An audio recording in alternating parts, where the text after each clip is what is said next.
જીવન જુઓ તો કોઈ મહાત્મા જ્ઞાન લઈને ગયો, પછી 5 વર્ષ સુધી ના આવ્યો. શું કીધું? પછી 5 વર્ષ પછી આવ્યો, મુશ્કેલી પડી, દુઃખ પડ્યું કે જે પડ્યું હોય, 5 વર્ષ પછી આવ્યો.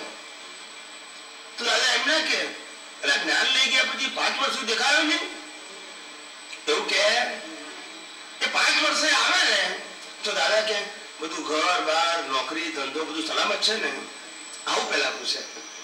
ફરિયાદ ના કરે કેમ ના આવ્યો. સમજાય છે? એની દ્રષ્ટિમાં ફરિયાદ હોય જ નહીં. એ એમ જ સમજે કે આ જરૂર વ્યવસ્થિત છે. શું સમજે? ફરિયાદ ના કરે. ફરિયાદ તો અજ્ઞાનીઓ કરે. જ્ઞાની તો ગમે ત્યારે આવો એ તમને હંમેશા સપોર્ટ જ કરે. શું કરે? એન્કરેજ કરે, ડિસ્કરેજ ના કરે. આ જ્ઞાનીનો સ્વભાવ હોય કોઈ પણ વ્યક્તિ માટે. આની વખતે તો માફ કરજો, આપણે એમાં કીધું કે કપટ કરે તો સ્ત્રીનો અવતાર આવે, પણ તો સ્ત્રી તો પૂજનીય છે. આ મહાપુરુષ બધા જન્મ તો સ્ત્રીના પેટે જન્મ, તો આનું નિંદનીય કેમ છે? સ્ત્રી નિંદનીય નથી, કપટ નિંદનીય છે. તો પછી સ્ત્રી પર્યાય મળે કેમ? કપટ કરે એટલા માટે. હા, કપટનો મતલબ થાય, કપટનો મતલબ શું થાય કે પોતે કપટ કરે એ સામેવાળાને ખબર ના પડે અને પોતાનું ધાર્યું કામ થઈ જાય. સમજાય છે? જ્યારે પુરુષો તનને ફળ કરી નાખે. શું કરી નાખે? નહીં લઈ લીધું નહીં લીધું, બાર પતી ગયું, આજે મારો મૂડ નથી એવું કે. પણ બધી સ્ત્રી હરખી ન હોય ને સામે ના, એટલે સ્ત્રીમાં આ લક્ષણ હોય જ. વ્યક્ત ઓછું વધતું થાય એ કર્મને આધારે થાય, પણ લક્ષણ હોય. મને સમજાય છે? બધા પુરુષોમાં ક્રોધ હોય, માન હોય. ખ્યાલ આવ્યો? એવું નહીં કે બધા ક્રોધીને માની હોય જ, પણ લક્ષણ હોય એનું. પણ વ્યક્ત થાય ઉદય કર્મને આધીન. આપણને લાગે આ ભાઈ બહુ શાંત છે. આપણે સ્ત્રીને તો એમ કે પૂજનીય ગણે, નારી સ્વરૂપે. સ્ત્રીએ પૂજનીય છે અને પુરુષે પૂજનીય છે, પણ બંનેમાં નબળાઈઓ છે. એ નબળાઈને ધ્યાન રાખવાનું. શું કીધું? પુરુષે પૂજનીય છે અને સ્ત્રી પૂજનીય છે. સ્ત્રીને શક્તિ કહેવાય અને પુરુષને પરમાત્મા કહેવાય. સ્ત્રીના પેટે જન્મ લીધેલો છે, કોઈ ઉપરથી તો આવે જ નહીં ને. પણ જન્મ લેવું એટલે શું? જન્મ લે છે કે જન્મ આપવો પડે છે? એમ કે વારે વારે સ્ત્રીને નિંદનીય ગણવામાં કેમ આવે છે એટલા માટે પૂછવાનું થાય. સ્ત્રીને નિંદનીય ગણતા જ નથી, કપટને નિંદનીય ગણીએ છે. શું કરીએ છે? આમાં ક્રોધ ને માન હોય તો પુરુષ થાય, નિંદનીય કહેવાય. આપણે કે જેનામાં ક્રોધ ને માન વધી જાય તો પુરુષ થાય, તો નિંદનીય કહેવાય. આપણે કે જેમાં લોભ અને કપટ વધારે થાય તો સ્ત્રી થાય, તો નિંદનીય કહેવાય. આપણે એને ગુણ કહીએ છીએ, કયો ગુણ ના આધારે કયું રિઝલ્ટ આવે છે એવું કહેવા માંગીએ છીએ. હા, અને બધી સ્ત્રીઓને ખબર જ હોય કે અમે જે કપટ કરીને ધારું કરાવીએ એમાંથી 90% પુરુષોને ખબર પડે અને એનો ગર્વ હોય. શું હોય? એને એ લોકોની માસ્ટરી સમજે. શું સમજે? અમારી આર્ટ ઓફ લિવિંગ એવી છે, પુરુષને ખબર જ ના પડે અમે કરીએ છીએ. પણ દાદાના પછી કપટ જટુરી હોય છતાં એમાં જ પર્યાય મળે. કપટ જાય ક્યાંથી? લઈ રહ્યા હોય તો સમય જ નીકળે. જતું રહે તો સારું રહે. એ તો ચમત્કાર કહેવાય. દરેક કર્મ એના સમયે જ ઉકલે, વહેલું ના ઉકલે, મોડું ના ઉકલે. તો પછી આપણે પુરુષાર્થ શું કામનો? આપણો પુરુષાર્થ એટલો જ કામનો, નવું કપટ ઊભું ના થાય તેના માટે. લઈને આયેલા તો ફરજિયાત ભાગ છે. કેવો છે? પછી ખાલી થતા કેટલો ટાઈમ લાગે? જેટલી તમારી જાગૃતિ એટલો ટાઈમ. ઊંઘી જાઓ તો બધા ટાઈમ લાગે, જાગો તો ઓછો લાગે. ના સમજાયું? જ્ઞાન જાગવા માટે છે. હવે આપણે ઊંઘી જઈએ શું થાય?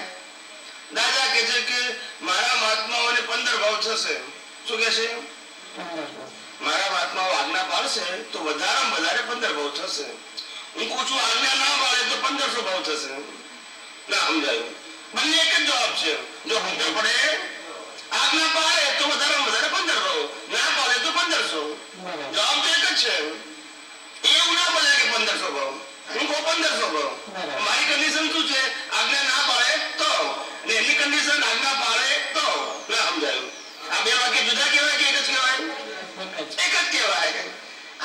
વધવાનું છે. સમજાય છે? તો આપણે ગમે એટલો પુરુષાર્થ કરી તો કપટ તો જ્યારે જવાનું ત્યારે જ જાય. કપટ ક્યારે નીકળે એ મહત્વ નથી, કપટ ઓળખો તો જાય. શું કીધું? ઓળખો તો જાય. કપટ મારામાં છે એ ભૂલ ભરેલું છે એવું મને સમજાય તો જ જાય. પણ આપણે નિશ્ચય કર્યો કે કોઈ દિવસ કપટ કરવું જ નથી, છતાંય કોઈ પૂર્વેનું હોય તો યાદ આવે. આવે જ તો. આજે નિશ્ચય કરો એનું ફળ આજે ના આવે, પણ આજે નિશ્ચય કરો એનું ફળ આવશે. પણ આજે કપટ કરશો એ તો ગયા અવતારના નિશ્ચયનું ફળ છે. બરાબર. ના સમજાયું? સમજાય? સમજાય છે? આપણી જાતિમાં છે જ નહીં કપટ આપણે કરવું જ છે એવું. કપટનો દાખલો આપું? બોલતા નથી બધા. આપો આપો.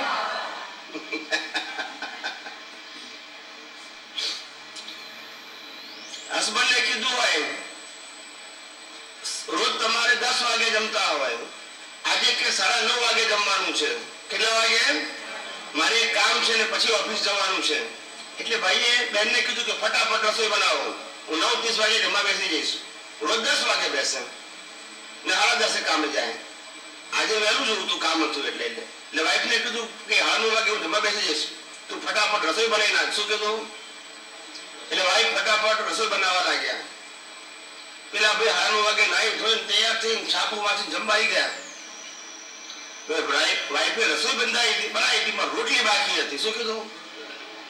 એ વાત તો લાગે ને, લુવા વળે, પછી એને મળે, સીજવે, ઘી લગાવે, વાત તો લાગે ને. પેલા ભાઈને ઉતાવળ. શું થયું? એટલે એને આ ટાઈમ જાય સહન થાય.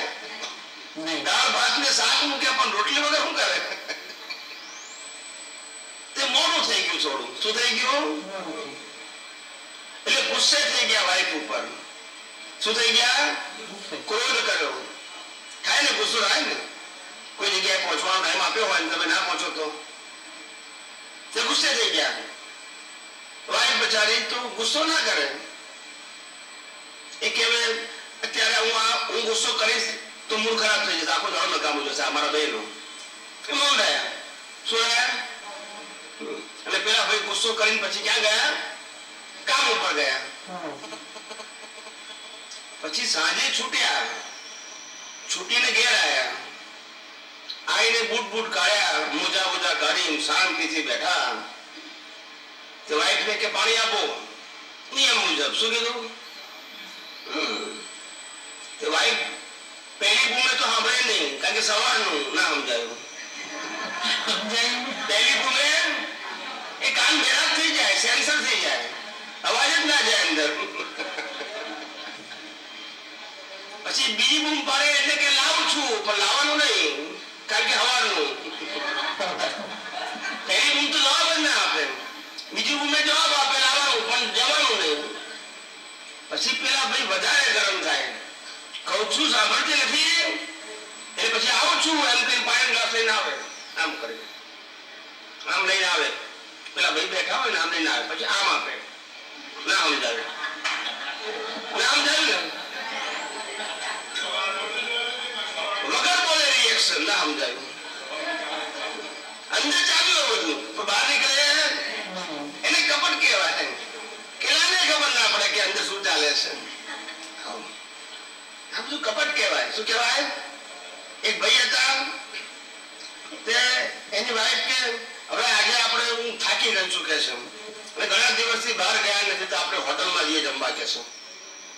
એનો વાઈફ કે હું કંટાળી ગયો છું, મારે બહાર નથી જવું, તું તારું જે બનાવે ખાઈ લઈશ. ખીચડીને કઢી બનાવે કે છે તો ખાઈ લઈશ કરી. શું કે છે? તો બહાર જવું. પેલી જીદ કરી કે રોજ તો કરું છું, હવે આજે લઈ જવાનું બહાર કે છે, મારી બહુ ઈચ્છા છે. તો પેલા ભાઈ ના પાડે છે કે આજે બહાર નથી જવું. સમજાય છે? પેલા બેન તો ધીમે ધીમે શાંત પડી ગયા. પછી બનાવી રાખ્યું ખીચડી કઢી, ખાઈ લીધું, ઊંઘી ગયા. પછી મગજમાં રાખ્યું. શું રાખ્યું?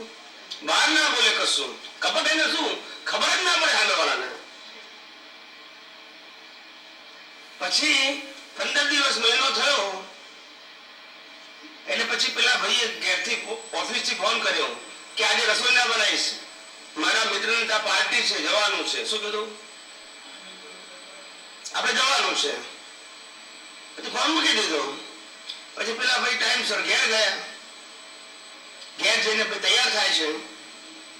તૈયાર થાય પછી જોયું તેની વાઈફ તો સૂતા છે. શું કીધું? એને કીધું કે આપણે જવાનું છે. તો કે હા એટલું બોલી. પણ તૈયાર થયા.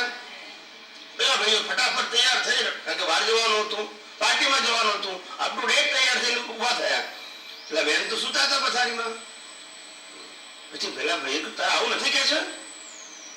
તો કે ના, મને પેટમાં દુખે છે. ના સમજાયું. દુખતું ના હોય પણ પેલું હવાનું ના સમજાયું. પેલા ખબર જ ના પડે કે આટલું છે. પેલો કે હારવાનું કોઈ જવાતું નહીં. કપટ એટલે ખબર જ ના પડે હારવાને. એટલે કોઈ બતાવે કેવી રીતે? દેખાય તો બતાવે ને. જયારે ક્રોધ બધા બતાવે કે નહીં? ના હોય તો બધા બતાવે કે હું છાતી કાઢીને ફરે છે. ક્રોધે બતાવે, ગુસ્સો કામ કરે છે. પણ કપટ કોઈ બતાવે ને સૌથી વધારે ભારે શું કહેવાય? કપટ. એટલે જ્ઞાની પુરુષે કીધું કપટનું લક્ષણ એ છેલ્લું જાય. એટલે કપટને ભારે કીધું. શું કીધું? ક્રોધને વાન તો બીજા બતાવે, પણ કપટ કોઈ બતાવી શકે? એ તો પોતે જોવું પડે, જાણવું પડે અને સ્વીકારવું પડે તો જ જાય. બીજો કોઈ રસ્તો આવું છે. પ્રકૃતિમાં રહેલા કપટને ભૂલ તરીકે ઓળખો અને સ્વીકારો. શું કીધું? આપણી પ્રકૃતિમાં રહેલું જે કપટ છે એને ઓળખો અને ભૂલ તરીકે સ્વીકારો. બીજો કોઈ રસ્તો નથી. એને કાઢવું હોય તો આ દુનિયામાં કોઈ પણ પ્રકારની નબળાઈ આપણી પ્રકૃતિમાં રહેલી, પુરુષ કે સ્ત્રી ગમે તે હોય, એનામાં રહેલી નબળાઈ કાઢવાના 3 ઉપાય જે ગઈકાલ બતાવ્યા હતા. 3 ઉપાય છે કોઈ પણ નબળાઈ કાઢવાના. પહેલો ઉપાય, નબળાઈને નબળાઈ તરીકે સ્વીકાર કરો. શું કીધું? નબળાઈને નબળાઈ તરીકે સ્વીકાર કરો. નંબર 1. નંબર 2, જેને નબળાઈ તરીકે સ્વીકાર કરી છે એ નબળાઈ જ્યારે વ્યક્ત થાય ત્યારે એની માફી માંગો. માફી માંગો કે મારી પ્રકૃતિ આવી હોવી જોઈએ નહીં. અને ત્રીજું અને છેલ્લું, જે નબળાઈને નબળાઈ તરીકે સ્વીકારી છે, જે નબળાઈની આપણે માફી માંગી છે, એવી નબળાઈ મને ક્યારેય ઉત્પન્ન ન થાય. ખ્યાલ આવ્યો? એવી હે અંતર્યામી પરમાત્મા, આપ મને શક્તિ આપો.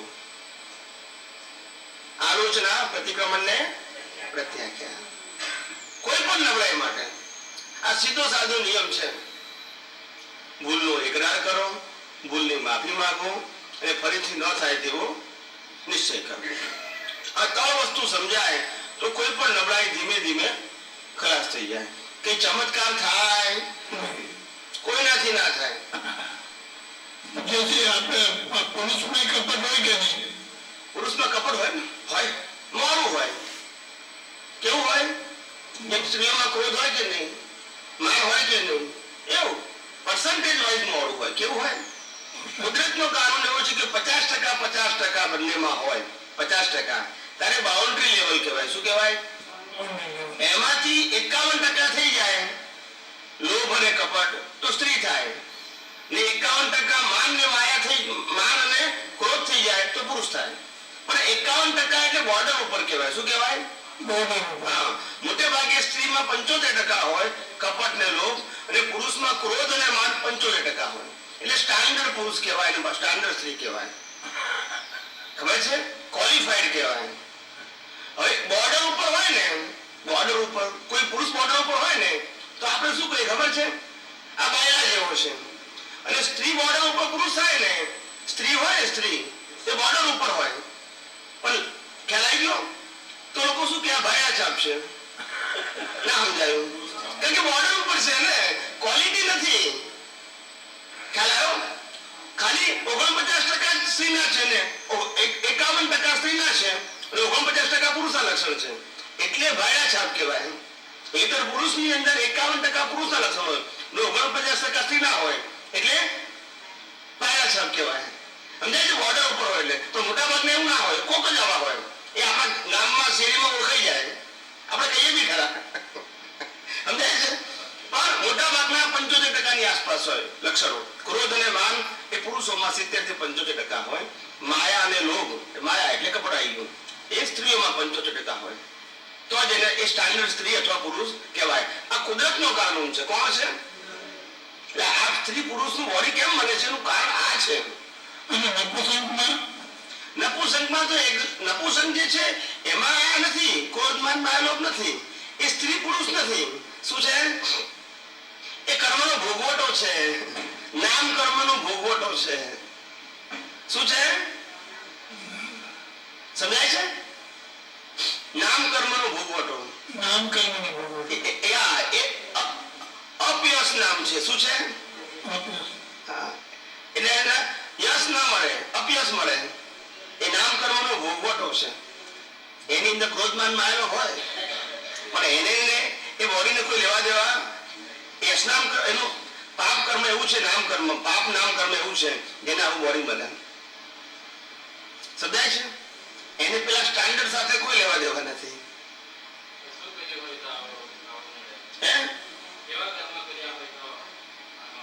આ કેવા કર્મ કર્યા હોય તો આ કેવા એવા કર્મ કર્યા હોય કે આ જે સ્ત્રી અને પુરુષ બેને નિંદનીય માનતો હોય.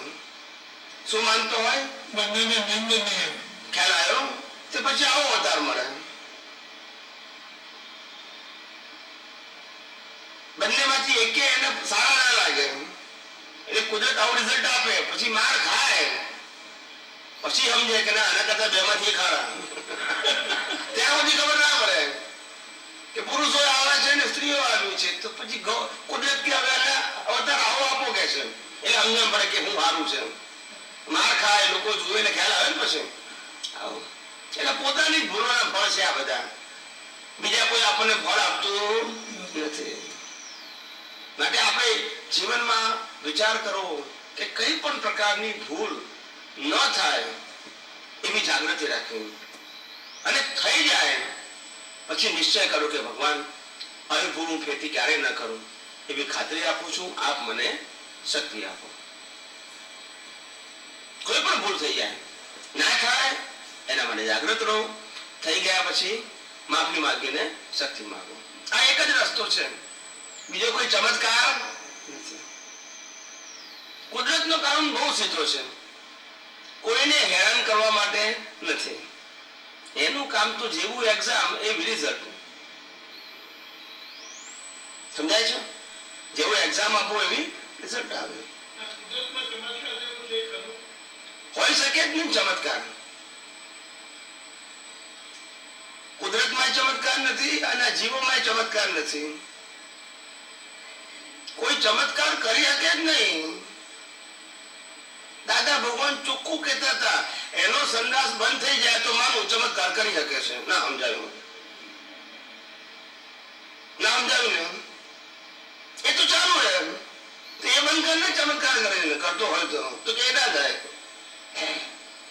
એટલે ચમત્કારનો મતલબ પોતાની વધારે બુદ્ધિથી ઓછી બુદ્ધિ વાળાને છેતરવા, એનું નામ ચમત્કાર. સમજાય છે? ના સમજાયું? પોતાની વધારે બુદ્ધિથી આ જ્યોતિષ નાખે અમે તમારા ભવિષ્ય બદલી નાખ્યું, મંત્ર કરશું, તંત્ર કરશું, જાપ કરશું, કે નાખે.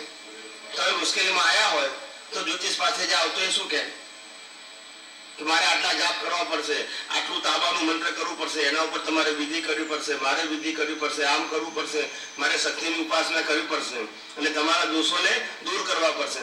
બધું સારું થઈ જશે. સમજાય છે? ભાઈ તમારી પાસે ફી માગે 5-25 હજાર રૂપિયા, માગે કે ના માગે?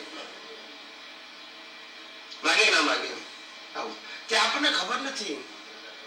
જ્યોતિષ શું છે એ જ આપણને ખબર નથી. આ દુનિયામાં કોઈ પણ જ્યોતિષ કોઈનું ભવિષ્ય બદલી શકે નહીં. બતાવી શકે, સાચો જ્યોતિષ હોય ને તો ભવિષ્ય બતાવી શકે પણ બદલી શકે નહીં. સાચો અને સાચો હોય નોન કોમર્શિયલ હોય. જે પોતાની વિદ્યા વેચે એની પાસે વિદ્યા રહે જ નહીં. આ કુદરતનો નિયમ છે, કારણ કે વિદ્યા કુદરતી છે અને તમે એનો પૈસાનો ઉપયોગ કરો છો, ના વેચાય. એને વેચવાની હોય, વેચવાની ના હોય. વેચે જતી રહે. એટલે સાચો જ્યોતિષ હોય તો ભવિષ્ય બતાવી શકે પણ બદલી શકે નહીં. નામ જાણ્યું? બધા માટે આ કુદરત કુદરતનો કામ બધા માટે હરખો હોય. રામચંદ્રજી હતા તે દશરથ મહારાજાને થયું કે હવે મારી ઉંમર થઈ અને આ રામને હું ગાદીએ બેહાડું. તો વિશ્વામિત્ર અને વશિષ્ઠ ને બધા ઋષિઓને બોલાયા. શું કર્યું? બધા ઋષિ મુનિઓને બોલાયા અને કે આને હવે મારે રાજ તિલક કરવું છે તો મુહૂર્ત સારું ખોળો કે છે. શું કે છે? મુહૂર્ત. કારણ કે બધા તો નામાંકિત હતા. બધા ખ્યાલ આવે ને? તો બધા ઋષિ મુનિઓ બધા આયા. કારણ કે રાજા બોલાવે એટલે બધા આવે કે ના આવે? બધા મોટા મોટા ઋષિ મુનિઓ આયા. એ લોકો માટે સન્માનની વાત કહેવાય. રાજા બોલાવે એટલે આયા, બેઠા. પછી બધાએ પોતાના જે જોશ જોવાની પદ્ધતિ હોય એ પ્રમાણે જોશ જોયું અને કીધું કે ભાઈ આવતીકાલનો દિવસ સારો છે. શું કીધું? એટલે આવતીકાલે રામને રાજ તિલક કરી નાખો.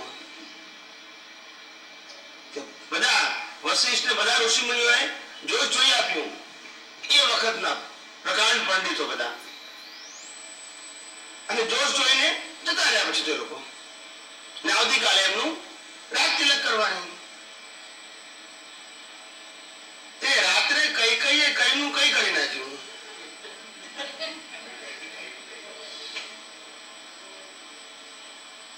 એને વરદાન યાદ કર્યું. શું કર્યું? દશરથ રાજાને વરદાન, દશરથ રાજાની પત્ની હોય છે ને, એને વરદાન યાદ કર્યું કે તમે મને વરદાન આપ્યું છે આજે હું એને એન્કેશ કરું છું, ઉપયોગ કરવા માંગુ છું. ને રઘુકુલ રીત સદા ચલી આવી, પ્રાણ જાય પર વચન આપ્યું એટલે પતી ગયું. ગમે તે થાય, ફરવાનું, પ્રાણ જાય તો પણ ફરવાનું. એટલે વચન આપ્યું હતું. એટલે એમને કીધું બોલ તારે શું જોઈએ છે? તો કે મારે એટલું જ જોઈએ, મારો દીકરો ભરત ગાદીમાં બેસે ને રામને વનવાસ. સમજાય છે? હવે દશરથ રાજાથી તો સહન ના થયું. દશરથ રાજાથી કેવું સહન થાય? એમને બહુ પ્રેમ હતો રામ ઉપર અને બધું નક્કી થઈ ગયેલું કે એને ગાદીએ બેસાડવાનો આવતીકાલ. ત્યાં રાતે એને કઈનું કઈ કરી નાખ્યું. તે પેલા ઋષિ મુનિઓ હતા વશિષ્ઠ ને બધા, તે ત્યાંથી પછી દેખાયા જ નહીં પાછા. બધાના જોશ ખોટા પડ્યા. ના સમજાયું?